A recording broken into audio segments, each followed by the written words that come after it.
Don't forget to subscribe to my channel, and while you're at it, click the bell to be notified of future videos. Today we have Catch a Falling Star 12-inch finished. It's 4 8-point stars on one block, and each of the 8-point stars finish at 6 inches. So this is a 2x2 grid, and each unit in each grid space finishes at 6 inches. Here are 4 blocks set block to block, and this is also part of the Stitch Pink 2020 quilt from Motive Fabrics, and we'll have a link to their pattern right here.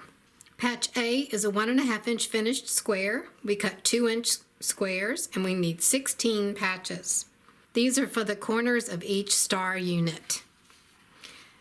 Patch B is a 3-inch finished quarter square triangle. We cut 4 1/4-inch squares. Cut them in half twice on the diagonal for 4 patches. We'll need 16 patches of the background fabric. This is the geese part of the flying geese. In this block, we have 16 flying geese, and we're going to use the 4 at a time flying geese method to make these flying geese. So we are going to leave the square as a square. We're not going to cut patches in this demo. Patch C is a 1.5-inch finished half square triangle. We cut 2 3/8-inch squares, cut them in half once on the diagonal for 2 patches. And we'll need 32 patches of the red fabric. These are the star points. There are 32 star points in this block. We're going to leave these as squares because that's what we need to do the flying geese 4 at a time. And patch D is a 3-inch finished square. We cut 3 1/2-inch squares, and this is the center of each star unit. Here are the cutting instructions, and for the squares, we just cut the squares. For the A squares, the small ones in the corners, and the D squares, the large ones in the center, we'll keep those as squares. For the B unit, which is the geese part of the flying geese, we'll keep that square at 4 1/4 inches. We're not going to make this larger. But for the C squares, which are the star points, we're going to cut those a little larger so we can trim them down later. So you can cut 2 3/8-inch squares if you want the exact size, or to trim, you'll cut 2 3/4-inch squares for the flying geese 4 at a time. And here are the patches in the fabric. These are the outside squares of each star unit. These are the inside square of each star unit. And these are the squares we're going to use the flying geese 4 at a time. So we'll take our large square, which is the geese portion, and we'll take 4 of these small squares, which is the sky portion. On the back of each of the 4 small squares, we're going to draw a diagonal line. We place these on the large square like this, and we'll place 2 of them here. You'll want to match this corner and this corner, and make sure that these lines are straight lines. For each side, on each side, we're going to stitch 1/4 inch. On this side and this side of the diagonal line. Now this is stitched on both sides. We're going to cut it in half along the diagonal line. Then we have 2 pieces like this. Now for each of these, you're going to press these open, the seams open, and here's what they look like. We'll take another square that's been marked with a diagonal line and place it like this. And then you'll stitch 1/4 inch on both sides of this drawn line, and do that for both of your halves. Now cut this in half along the drawn line,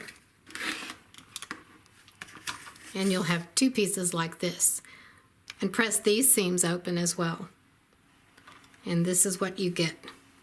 So you'll have 4 of these. Press the seams open, and we'll need to trim this down to 3 1/2 by 2 inches. Turn it like this, place our ruler on it, and since we cut the white fabric, the geese portion, the exact size we needed, this should measure 3 1/2 inches this way, and it does. Now we'll put our 2-inch mark at the bottom, and then check our 1/4 inch mark It should be just above this point. If it's not, you might need to move it up just a little bit. Now, let me move this back over. 3.5 inches over here. Keeps moving on me. 3.5 and 2 inches down here. Now we'll trim off the sides, and pretty much all we need to trim here is the nub. So we trim that off, then trim this top. Now just go and trim the rest of the nubs off.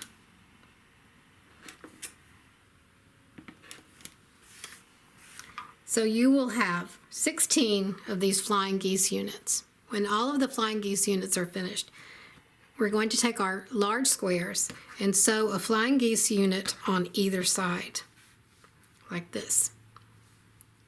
And then you'll have something that looks like this. We'll call this the center unit. When you stitch these flying geese units to the square, put your flying geese unit on top so you can see. And you can see where the stitching went right above that point. So that means that the points were not cut off when you open this up and when you press them. Press your seams open. When you press these seams open, if it's too bulky for you, then press your seams toward the square. Sometimes they're too bulky, but sometimes if that doesn't bother you, just choose whichever way you like best. So do the stitching to all 4 of your large squares. Now for your flying geese and your small squares, we're going to take a flying geese unit and stitch a small square to each side like this. We'll call this the top and bottom unit. Press your seams open. Do that to all of the rest of your flying geese. So you take a center unit and a top and bottom unit and stitch one to either side like this. Press your seams open, and you'll make 4 of these star units. All we have left to do is to sew these together. So the top 2, the bottom 2, press the seams, and then stitch the rows together.